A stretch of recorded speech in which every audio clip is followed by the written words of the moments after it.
welcome to Wrestling and Everything Coast to Coast with your host. This week, it's just me and Mike Leno, wrestling's premier photographer, Dr. Mike Leno. So, after the chaos of last week and having 5 different guests and hosts, it's just me and Mike this week. And Mike's a little under the weather, so it's going to be maybe a fast show, but we want to get his opinions and his thoughts on all the things happening in wrestling the last couple of weeks. So, Mike, you want to? I guess let's maybe start at the top, which was the death of Terry Funk, and what are some of your thoughts? Because I know you were very close to his career. Yeah, I made a lot of footage of him. One ECW show, but quite a few XPW shows when he wrestled Sabu and Abdullah the Butcher in main events. He's running around the ring at those, as well as some Joel Goodhart shows, like one of the last great Joel Goodhart Philadelphia TWA shows, where he was wrestling Kevin Sullivan, and it went outside. And in a lot of these videos, he's chasing me around the ring with the branding iron on fire, lit. Never caught up with me, but it's good to have a lot of that stuff documented. I had brought him and Dory at least once, maybe twice, to the old show Evan and I did, Legends, at WBAI, and Terry all by himself. Had a lot of history, so I'm going to be talking about some personal experiences and then some good memories. He and the Funks came into Los Angeles the first time in 1969 during a brief territory war with Vern Gagne, partnering up with Jack Kent Cooke, who owned the Lakers and the LA Kings hockey team and the Fabulous Forum. And much nicer venue than the old Dumpy, but we still loved it. You know, it was like it had been built in like 1920, 24 for those Olympics for boxing. The Olympic Auditorium where Mike LaBelle was. And so the Funks come in, and so they have this territory war. The Olympic Auditorium, they had their spectaculars every other Friday, whereas like Roy Shire had them every 3 to 4 weeks on Saturdays at the Cow Palace. And Sam Munchnick, the NWA president then, who had a lot of clout everywhere, he sent in a lot of talent that the fans didn't know from other places to really buttress up this card. Like on one of them, the opening match was Pat Patterson, Ray Stevens against Don Leo Jonathan and King Curtis, then Prince Curtis Iakea, which would have been a main event in Hawaii, and just stacked cards. So the Funks, I'm talking all 3. Dory Funk Sr., Dory Jr., and Terry, once Dory had won the world title from Gene Knitsky. They come running down the aisle for one of those, it was called Save Our Sports. Mike LaBelle was trying to quickly defeat, and it only took 2 Vern Gagne shows that barely drew. And Gagne had some stacked cards. But anyway, so the Funks are running down to ringside with Terry yelling, "We're here, we're here. We're finally in Los Angeles," because there had been a few vignettes that had come from Amarillo and Florida that Munchnick probably had sent in, showing them, you know, to get crowds interested in them, you know, other than those just reading the newsstand magazines. So I'll never forget that. And Terry was way ahead of his time. I'm sure maybe Evan last week, and you talked about this in terms of always reinventing himself. And I'm not just talking about the ECW 90s days. I'm talking about every time he came into LA from 1969 on, he changed his look and his outfit. He first came in with short bleach blonde hair, and then let that go dark. And sometimes it was curly and long, and sometimes it was short and dark, and then added in probably 76, 77, the beard, you know, the goatee and mustache. He's always changing his look. And well, that was one of the things I was going to say about Terry Funk, is he was one of those great bridges between the late 70s type wrestlers and then 70s, way before that. He's so influential, as everybody said. I was rewatching, and we'll talk about CM Punk if my voice holds out. Holding up that sign and doing it's right on YouTube. Really nice tribute at AEW before he got fired to Terry, and getting the crowd of however many people, it sounded like 12 to 14,000 chanting Terry, Terry, Terry. It was so influential, and it just He only held the NWA title. I'm going to talk about that for just 14 months. And he came in soon after to Los Angeles to defend against Chavo Guerrero, obviously senior, who was really hot. He was kind of had replaced Fred Blassie as our lead babyface, and even Victor Rivera as our lead babyface. And he has, one of his earliest title defenses after winning the strap. I got him to pose downstairs in the Olympic Auditorium, with the belt, with our old-fashioned scale. A lot of those photos are online. I was the only one who, I guess, had the balls to go down there out of our 3 ringside photographers for the program. But I was also shooting for the magazines. Theo Arrett did as well. But he was obviously the more famous one. But I shot Terry down there holding. I had a copy of the program from where he won the title, and then his first defense after. I think, pretty sure that was at St. Louis at Kiel Auditorium. And so that was against Harley Race. So he was messing around with the program, holding it up, both the programs from when he won the title. And I think he won it, was it Jacksonville, Florida, beating Jack Briscoe. No, it was, I can't find out what city it was in Florida, but it was a big deal and of interest. If you remember, the belt before Flair's big gold belt was the belt that was given to Jack Briscoe when he defeated Harley Race, in Houston. Paul Bosch and Sam Munching present him with this brand new belt and take away the classic Lou Thez leather belt, the black leather belt that had been worn by Dick Hutton and Gene Kiniski and Dory Jr., and then Harley for that short reign. And Jack Briscoe defeats Harley Race for the NWA title in Houston. And then they take that belt away. Now, that belt, if you remember it, it had a big, giant, like a globe dome in the center of it. And Terry pissed off Sam Munchnick by using it as a gimmick and kind of denting it in, not even at a wrestling show. He was just messing with it at his house. And so he caught crap for that. And some speculate that's why he didn't get longer than, like 14 months when he was such an entertaining champion. He was different than any champion we'd had before, because he was kind of doing hardcore and chair shots, and that's what I was saying. Yeah, that's what I was saying, is that he went from that transition of the 70s, type of hold and punch and kick type wrestling to the high flying to 80s, and then the extreme hardcore stuff of the 2000s. And I would say he was high flying because he never did. No, but he was there during that whole time. Just there during that. Yeah, he was there for all of those styles constantly, and he said many, many times that's why they sold the Amarillo territory his dad purchased, Dory Funk Sr., who was total legend.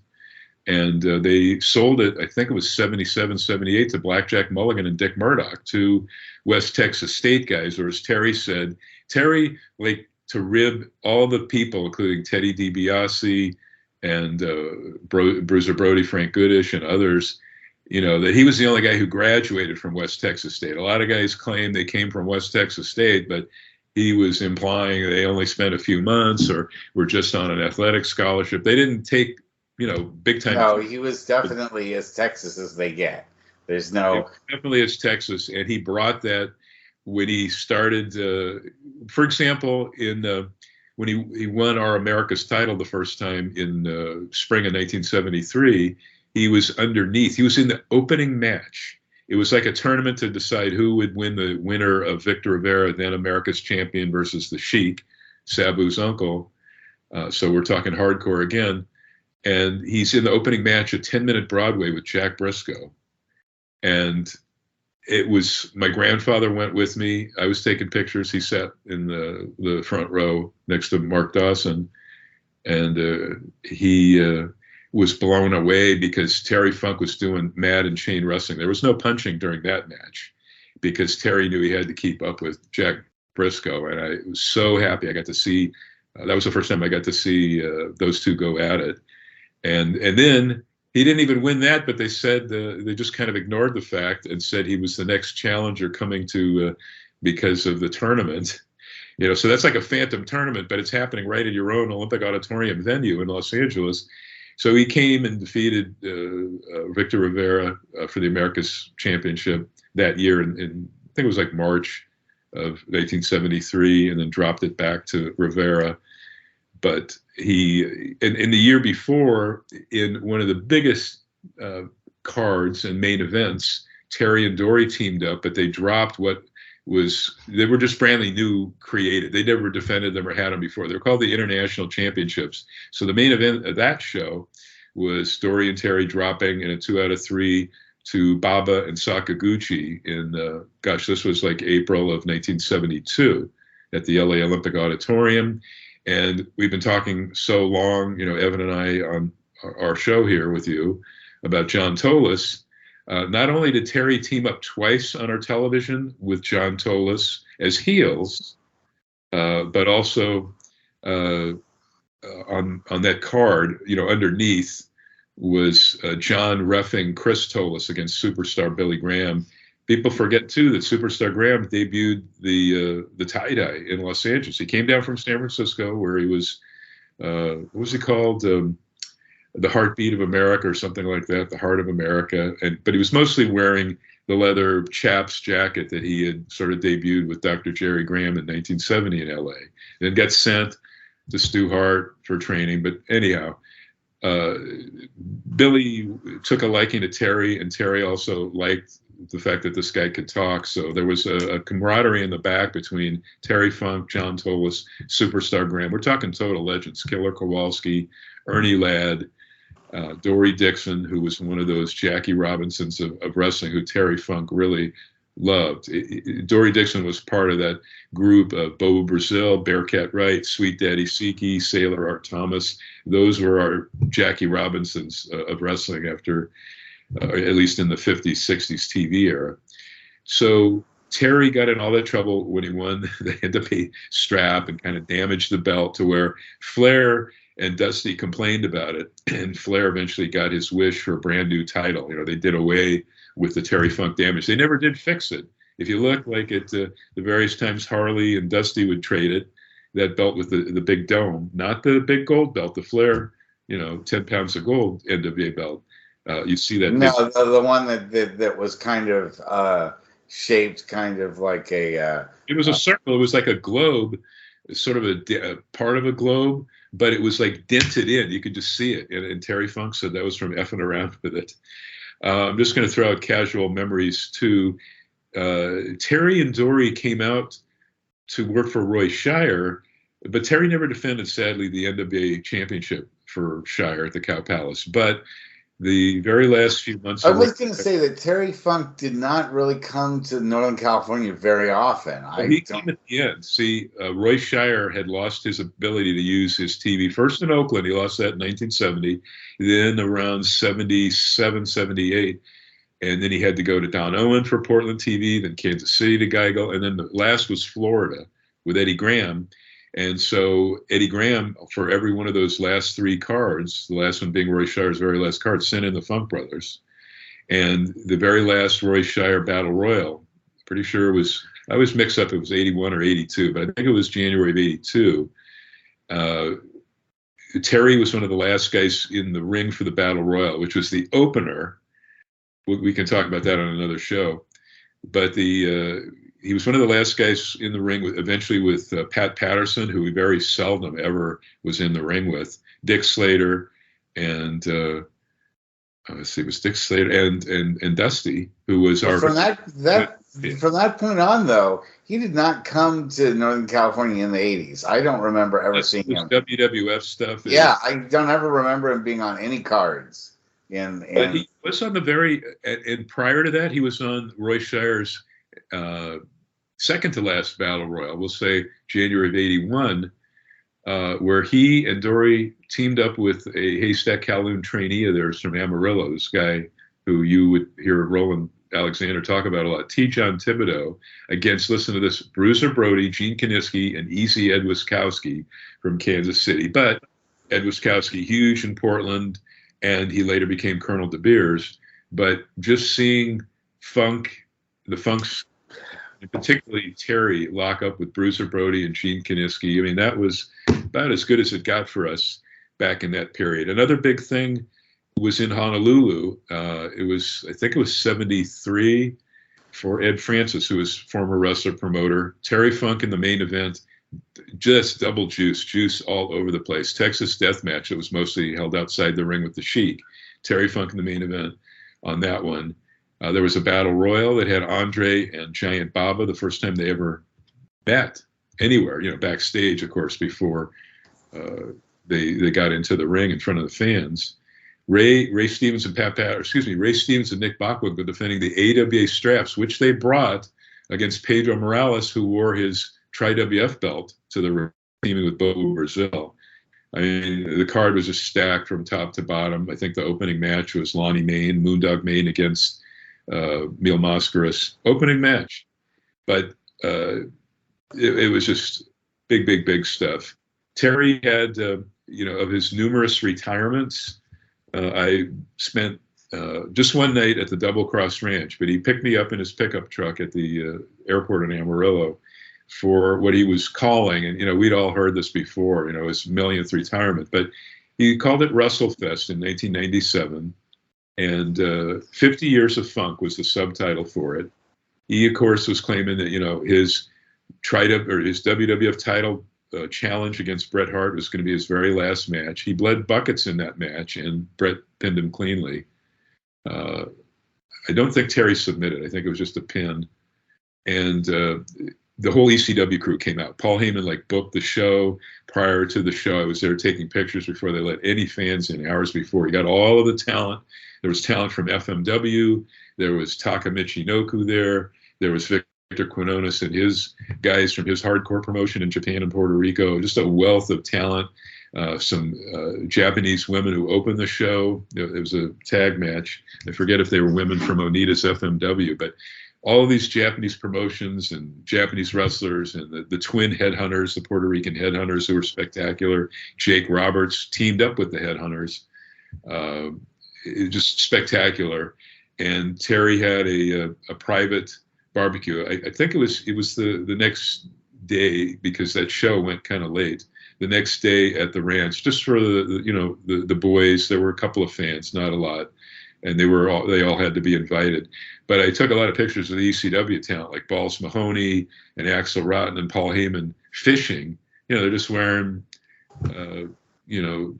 just funky clothes, whatever, sweats, and they're fishing in one of Terry and Vicky's streams on this massive piece of property. So there really was a Double Cross Ranch. It sounded fictitious, like it was a gimmick or a work, but it was not. Another thing with Terry, I shot him and purposely posed him with his longtime wife, Vicky Funk, the same pose like every year at Cauliflower Alley, or the one time he went to Red Bastine's Texas Shootout reunion in Fort Worth, Texas. Or at their home, but every year I tried to get the same pose to show them over the years as this important couple, because Vicky had put up with a lot of Terry's stuff, being away, and all the bullshit that comes with being a wrestler's wife one has to put up with, or a spouse. But at the Cauliflower Alley in '91, which was a very important one, he got an award. He was an award guy. He got the Iron Mike Mazurki Award because Mike had just passed. So they created this award for somebody who had gone beyond pro wrestling into film. And we all know Terry's great film work, Roadhouse and Paradise Alley, which was one of two movies he did with Sylvester Stallone. He did the other one, I think it was the arm wrestling one. Over the Top. Yeah, Over the Top, right. That was later. The Paradise Alley came first. Right. And I love that one because there's one scene where Kid Salami, who's some actor playing Sylvester's brother, not Sylvester wrestling, but he's hip tossing these guys. And there was a parade of guys: Chavo, Roddy Piper, Kaniski, Killer Carl Cox, Dick Murdoch, I believe. He's hip tossing all these guys. There were a ton of wrestlers in that movie that Terry recommended and got in there. And so at the 1991 Cauliflower Alley, where he's getting this award for transcending wrestling into acting, film and TV, he takes his shoe off, and only people that would have, 60s people like myself would know Get Smart. He picks up his shoe, actually his boot, and he starts talking into it like Maxwell Smart, like a boot phone. and he's talking to Dory Funk Sr., his father, his legendary father in heaven. And it was really emotional. Vicky cried big time. At his WrestleFest, it was an honor to finally get to meet Dory Funk Sr.'s widow. Forget if her name was Alice, something like that. But I have just a poster with the Funk Brothers and with Heyman and all the ECW crew, everybody. And was a big deal meeting her because, you know, she was the matriarch of that family, and Dory Sr. had done all of this charity work, and she had helped him every step of the way. So she was kind of in the office that way, the Amarillo office. And it was just, you know, magic. So I'm jumping around a little. It's like it's either 92 or 93 at this was called the Wrestling Flyer Convention. We didn't really have, you know, there weren't tons every month of wrestling fan fest or conventions, and this was a big one. Terry was there. There was the Road Warriors, Hellwig Ultimate Warrior, Kerry Von Erich, Nancy Sullivan, and I think Kevin came. And the promoter of this thing, who went on to become a big like NFL TV guy in the Philly, Jersey area, he gave me a room, but it was like a mile down the road. You know, I was his event photographer for it. So Terry said, hey, this guy gave me a big, giant 2.5 bedroom suite. So he gave me a room. I got to room with him there just for a night. And then anyway, got to stay at the Double Cross Ranch and actually eat in there and take a ton of photos. And was on the road just twice with Terry. At Calgary for a similar event to WrestleFest, Terry and Dory came in. It was Stu Hart's 80th birthday. I'll never forget the date because I was the event photographer hired by Bruce and Ross Hart for that thing, December 15th, 1995. And WWF sent people, WCW sent people. There were some guys from ECW, but the Funk Brothers wrestled Brian Pillman and Bruce Hart, who were classic Stampede, title holders there. And they had a feud with the Funks, and this was like the last time they ever battled. And it was an amazing card. It capped by British Bulldog against challenging Brett on top, and then Owen challenging Razor Ramon underneath that for the IC title, and all kinds of stuff. I mean, Norman the Lunatic was, I think, still wrestling for WCW, and he came in as his Mock and Sing gimmick. I think Gary Albright was there as the other Singh brother. Amazing stuff. And I remember Terry pulled some kind of rib. I'm really not supposed to repeat it on now the statute of limitations has run out on that. I think you can relate to it because I promised Terry, but he again, the statutes run out on that. It was Sean Waltman who shaved off the or cut off the pigtail of Michael P.S. Hayes on that flight from hell. But Terry shaved off a good chunk of Sean Waltman's eyebrow when he was asleep. He was in this big giant chair at the hotel where everybody was coming in, and Sean Waltman and Razor Scott Hall. There weren't any fans there, thankfully, but they're crashed next to each other together in this big chair, and Terry just went right up there and shaved part of his eyebrow off. I'm going to have to tell Sean, remind him about that. So just a lot of good memories of Terry Funk. I heard Bray Wyatt. I was happy to hear that he was quite a fan of Terry Funk, as everybody should be. And I was surprised. I was unhappy at the beginning of that SmackDown when I thought all they're going to do is show a footage montage for Bray Wyatt and not Terry. But they did a nice one after Cody Rhodes' talk. They didn't have a lot of, they had some Florida footage, but they didn't really have Terry as NWA champion. They had a little bit of it, I think, when he won the title, but not as much. But hey, we'll take whatever we can get. They did a nice tribute to both gentlemen. Bray, only 36, had a massive creative capability. And I think CM Punk has kind of that, but not to that degree at all. But I think he has a good mind for the business. So that's where I see, now we're morphing now to CM Punk getting shit canned. after the incident at All In England, before the show even started. And I don't know how it happens in real time that the Sheet people, that Sean Ross Lavett, I think it was him, who first reported it, before Samoa Joe and CM Punk even hit the ring. You know, the incident, the alleged incident with CM Punk and what's his face, Jungle Boy, Jack Perry. So I don't think, other than getting a little suspension from TV, I think Jack Perry stays. You know, there was footage. And I apologize. I must have caught a bad cold. I have been taking COVID tests. I'm negative, and I don't even get around. Well, I can catch it from you anyway, even as it is. A computer virus, maybe, but not. This is one way I can talk with you. But I don't know why. I've never caught a cold in like August, September, and fall. You know, usually not until. Yeah, but the weather's totally changed. I mean, you guys just went through a hurricane.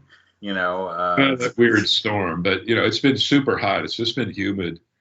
And one thing I remember about at the Terry Funk Ranch was just a nice warm breeze, but it was really nice. I'll have to dig up that program on a subsequent show, the whole WrestleFest. He did a nice job. I think Vicky worked with the print people to make that program up. Also on that card was the only time ever Dory Funk Jr. wrestled Rob Van Dam. And Rob, you know, if you listen to Bully Ray or Bubba Ray or Taz talk about his kicks, he was very stiff. He kind of potatoed Dory, who had this big egg on his head. And I had a ton of photos of that while I was shooting the match. But, you know, he was so apologetic in the back afterwards. And it was a hell of a card. You know, there was Ricky Romero came out with his sons. Ricky Romero used to wrestle and promote some towns like in Colorado for the Dory Funk Sr. Amarillo promotion. But he came out with his two surviving Youngblood sons. And, you know, the one that passed away was the fantastic one, a team with Ricky Steamboat to great acclaim in Mid-Atlantic. And that was on the card. So it's like anybody that had any history. And it was the only time that I got pictures of Jake Roberts and his brother, Sam Houston, with their father. You know, we didn't know about the scandals then with Grizzly Smith. And sadly, Rockin' Robin was not at that show, but she was at some CACs where I posed her with Sam and Jake. But I would have loved to have had the four of them. You know, now with what we know from that dark side of the ring, maybe it was for the better. But yeah, minus Grizzly, yeah. But Terry was so happy the show came off without a hitch.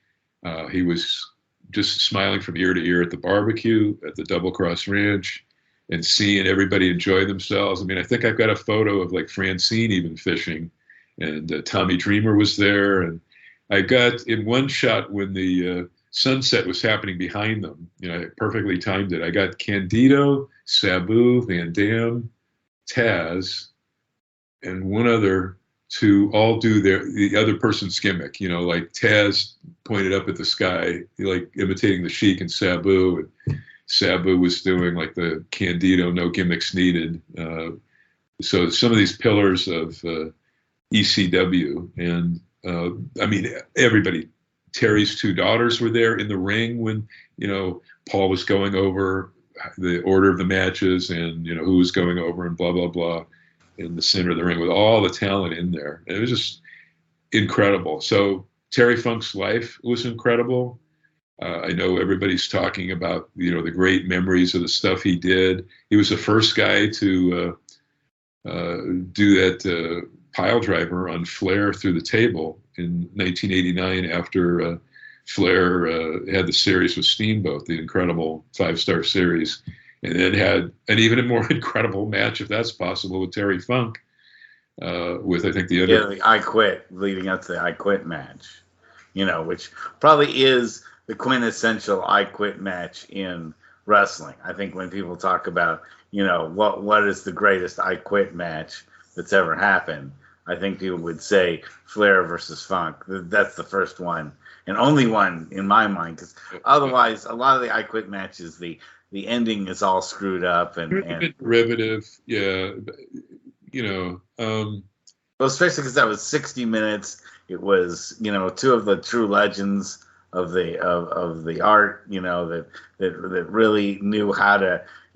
draw out a match without it being boring. That's a 60-minute match, and nobody's ever going to chant, boring to it. Nobody did. That was Flair, at his peak. Terry, who was kind of always at his peak. People say, "Oh, that match in 1989." Well, gosh, if you saw him.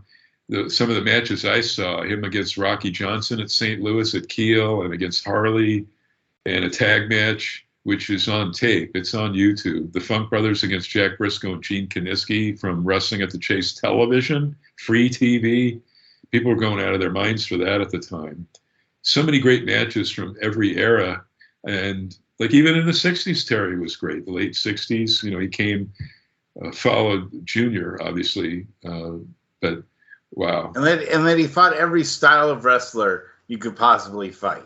He fought Carpentier, who was a flyer. He fought Moscaris many times, like Houston, major flyers, but he fought the mat and chain guys, the guys who were adept at everything, like a Harley Race. Big bruisers, too, Johnny Valentine. He had wars with Johnny Valentine at Kiel Auditorium. And Dusty, obviously, his and Inoki too, before they split up, and Inoki went his way or got canned from JWA and then formed December 72 New Japan. And Baba used the Funks, and I know Evan probably said this last week, they were the first gaijin or foreign wrestlers from the U.S. to be baby faces for All Japan for Giant Baba, which was we didn't mention that, but now we have. Yeah. So it's good to, always have because all of the gaijin foreigners from Thez to Andre is Giant or Monster Rusimov in like 69. Gotch, they were all heels until the Funks came in, and just everybody loved them. And and I'm talking Blassie and King Curtis and Abby and all of the groups that went through Japan. But I think Japanese fans have a special heart, as depending on your country, everyone should have. So let's give a couple-minute tribute to Bray Wyatt, too. I mean, the passing of Bray Wyatt is significant just in the fact that, it's more the loss of potential. We did see a lot of him in some great matches, but I think after that initial run with the Wyatt family... that was him at his best. We were there, and our friend Marcus Mack was one of the guys for Rusev at that WrestleMania at San Jose. He was one of the guys that was, I think, masked behind the tank at Levi Stadium, and I'm going to have to cut off in about 2 minutes. My voice is it's hard to talk. But that was him at his peak. I didn't like the later stuff, but I saw how brilliant he was. And then the very last thing he did, coming through the door, totally different music, acting like he was shooting with the audience. This is the real me after I didn't get into the Fiend character, particularly after the... No, I don't think anyone... I mean, maybe kids did, but it was not something that was that over. It had its audience. I just wasn't a particular fan, and then burning him and all the goofy stuff with Randy Orton and... and that's the whole thing. He really didn't go out on a high note, and I think that he was getting ready for another good run if the WWE had figured out how to implement him. And I think that from everything I've heard, if the WWE... I think he was just sitting, though, on the shelf. If the WWE had given him a little bit... Yeah, they weren't about to use him, so... I know it's a real shame, because I think if the WWE had given him a little bit more creative control over, and I know they don't do that at all with anybody. He came back was because of Hunter. He got rehired. He'd been let go, but he thought he was going to go to AEW.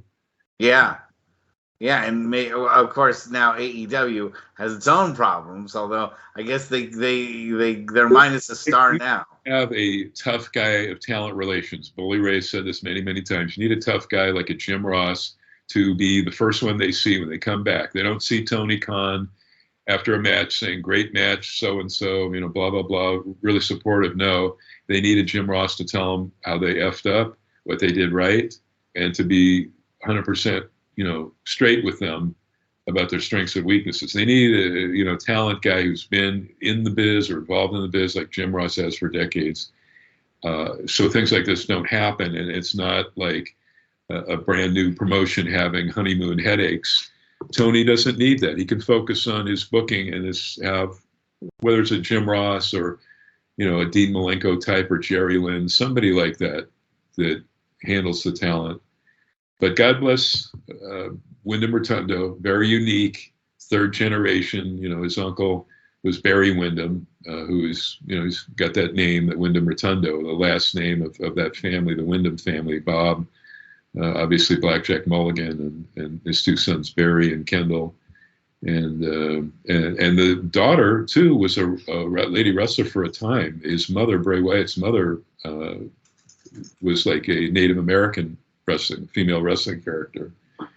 But God bless him, and then the CM Punk thing. Well, peace be with him wherever he goes. Very entertaining guy. Brought a lot to AEW as he did to WWE, but lots of headaches. And I don't know if there's ever been a wrestler who's burned so many bridges in the history of wrestling as CM Punk. I don't think he burned any bridges in Ring of Honor. But well, I guess if you piss off AEW now, you've ruined your chances to do anything in Ring of Honor too. Because I don't think anybody's going to hire him after that high profile of a thing. But he was on a number of Pittsburgh-based, and I came in to shoot them, Norm Connor's IWC shows. And he did like an hour Broadway, or I think he went over. Oh gosh, the guy who was Kings of Wrestling with Claudio Castagnoli. His name is escaping me right now. And he was in developmental NXT forever. Chris Hero, who should have been put on the main roster. He's such a great talent. But he had all those matches with him and with the guy who now is Corey Graves, but that was his Sterling James Keenan, whatever his character's name was. He had a bunch of matches with, and then teaming up with CM Punk and Norm Connor's promotion. And another thing, CM Punk was in the main event at the very first WrestleCon, where I was the event photographer for that. The very first one, 2005 Tampa, it was CM Punk with Abby and Kevin Sullivan against Mick Foley, Dustin Rhodes, and there were some, I think Kevin Sullivan kind of came out to manage the heels and got involved with that. But CM Punk with his idols, and I rode back with him. I was hoping to go to that CAC last week in Vegas, but to gab with him, but to say, hey, do you remember back in 2005 we rode back from WrestleCon to Tampa Airport, and he was just talking about his reverence for like all these things that he saw there. The Funks, Briscoes, Bobby Heenan, Pat Patterson, everybody, and really a great student of the game. So. Godspeed to those three. Love Terry Funk, Bray Wyatt too, particularly the initial run. We're talking about all that magic, and then CM Punk too. Wish only the best for him. I was hoping he would behave himself, and his wife AJ Lee would come in and do something, maybe behind the scenes with the women or in ring. But anyway, Russ, I've got to go. My throat's pretty sore right now, but. Godspeed to all of them, and I hope AJ Mendes, she just quit. Wow, after its latest season on syndicated CBS affiliates. So I hope she gets some work. Maybe now she can support him for a while. Yeah, and then we had these other celebrity deaths like Jimmy Buffett. Died this week that too. Was hard because they're marketing the homes, the townhouse condo, big Margaritaville thing that he was selling and built. So they had no idea he had skin cancer. He was battling for 4 years.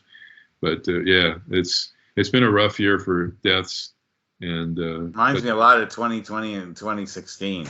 Where a lot of celebrities just up and died. And some you expect, like Tony Bennett, wasn't a huge shock, and Bob Barker wasn't a huge shock. Yeah. But still, you hate losing a guy with those chops. I mean, I go back so far. I was watching him host on the nightly. It was on Channel 11 in L.A., Truth or Consequences, way before The Price is Right, on CBS. And he was Big deal. I mean, he was host of that thing for, I forget how many years, many, many years. And then, the legendary run on Price is Right. So great guy. Television City. We went to some of those tapings, Price is Right. And the guy was a total class gentleman. And I like the fact that he was always for animals and, spadering and neutering, but saving dogs and cats. Absolutely. All right. Well, hopefully you're feeling better next week, and we'll have you on for the full length of the show. But it's good to get your thoughts on Terry and Bray and CM and so forth. I urge people go back and look at any 70s Terry Funk, whatever you can get your hands on, particularly the Funk Brothers, the Briscoe Brothers, any of that great stuff, because just magic. And, most of you guys hopefully have seen the 80s and 90s stuff, but go back to the 70s, start there. I don't think there's really no Amarillo TV, to my knowledge, up there. If somebody finds it, please give us a shout here, and hopefully I'll be back in better voice next week. All right. Adios, and we'll see everybody next week. Good night, everyone. Te curas, everybody.